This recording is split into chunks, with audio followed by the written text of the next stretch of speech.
H-Town is everything, you know what I'm saying? H-Town is home, you know, where I was born, where I was raised, where I grew up at, you know? I mean, that's all I know, you know what I'm saying, until I started, you know, traveling and going everywhere, you know what I'm saying? But ain't nothing like the city. The difference from the 2005 Mike Jones and the 2009 Mike Jones is nothing, you know what I'm saying? Still the same me, you know what I'm saying? I just lost weight, you know what I'm saying? And I just came with records that y'all heard now that were records that I made back then, you know what I'm saying?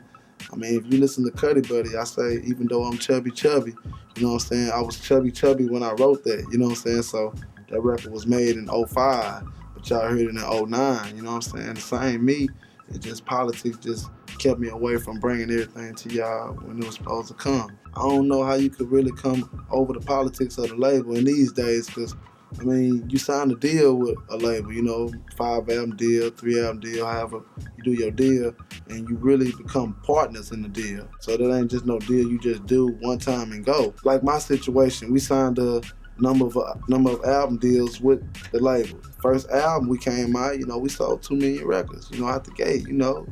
Who was Mike Jones, you know, double plat on them boys, you know. In 2006, you know, I was ready to come out and do it again with the American Dream. I was gonna do the American Dream movie and American Dream album with Cuddy Buddy on that album, with Next to You on that album, and Mr. Jones and all the other songs that y'all done heard. Mr. Jones wasn't supposed to be a single, it was supposed to be a single for the soundtrack, not a single for my solo album. But you know, a lot of people didn't like Cuddy Buddy back then. They didn't like Next to You back then.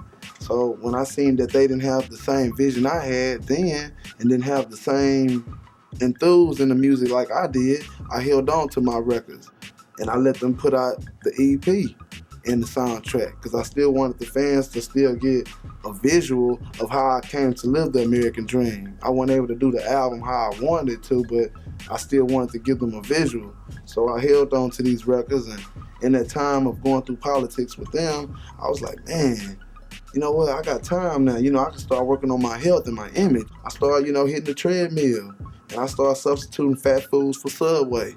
And next thing you know, the weight started going off, you know. I was huge. I was 295 pounds.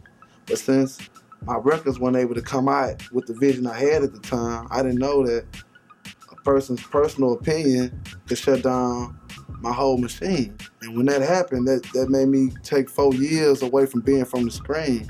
And people was like, oh, Mike Jones, he a one-hit wonder. Oh, Mike Jones, he only made that, he can't make no more. But really, I had Cuddy Buddy and Next to You ready to go, you know what I'm saying? I had Cuddy Buddy done and mastered before Wayne came with Carter 3, before Lollipop was introduced to the world, before T-Pain took off. Because when we did I'm in Love with a Stripper, I was the big dog at the time and he was new, you know what I'm saying? And I was showing love. At that time, the labels didn't like that song. Everybody was saying that I'm in Love with a Stripper was whack, you know? And he knew that, you know what I'm saying? But I understand how I feel when people say your stuff whack when you know it's good. So I rolled with him. I said, man, that song is gonna be big, man. You know what I'm saying? I know you got raw talent. Just don't forget about me when we come with mine. You know, you gonna be big, like for sure.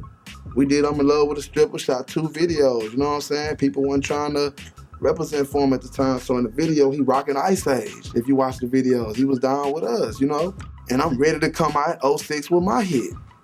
Cuddy Buddy. I'm finna kill him back again. You know, I just did 2 mil a year before. I'm finna do it again.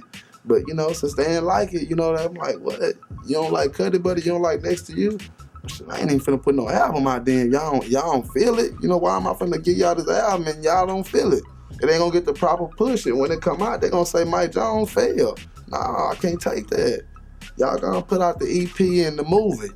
I'm gonna hold on to these till the time get right. I started running on the treadmill, started substituting fat food for Subway, getting a calorie counter, started looking at it. Next thing you know, I went from 295 that y'all seen to 190. And then I found a way to cut out the middleman and get my records to the masses. And Cuddy Buddy made top 10. I never made top 10 with Still Tipping her back then. I went top 10 with Cuddy Buddy. Actually, top 8, you feel what I'm saying? Then they was like, oh, okay, you got lucky with that one. We gonna see what you do Next to You. I'm like, all right, Next to You came out. And it went top 10 again. It went top 10 on April 14th. That was the day my grandma passed away. She died April 14th, 2003. And on April 14th, 2009, this year, weeks ago, the record made top 10. And now people don't know how he done it. I came from the dead, you know what I'm saying? People really think, you know, Mike Jones was a one-hit wonder. Nah, I've been making hits. I was supposed to go platinum again like the next artist after they go platinum the first time, you know what I'm saying? Politics really fuck up everything, you know? Kids who play and they play is all good because they don't know about politics. But when they get to that road of politics, it makes everything turn unfun. We did a commitment with people that at the time, it was all gravy. You know what I'm saying? Everybody was doing their job and I do my job. You know, but I never knew that a person's opinion could shut down a job, you know what I'm saying? And they don't even listen to my type of music, you feel me? If it was up to me, and whether I'd rather sell 10 million in one album or platinum album for album, I probably try to do the 10 million in one album, man, because, I mean, at least if I go 10 million in one album, at least I was able to sell that many records and get all my money before I start finding out all the politics hit me at the door. You know, I got lucky and sold 2 million before the politics hit me. You know, what if they would have hit me before who was Mike Jones? And I probably would have never even sold that. And that's why I'm working on my new album after this one, called Expect the Unexpected, because you never know what to expect. You never know when it's your time, you feel what I'm saying? And if I got a chance to sell 10 million, I'm gonna sell that 10 million, get that check, and try to do it for the next album. But if pop-ups come up and stuff happen like it happened to me, at least I'm gonna be able to just lay back and chill.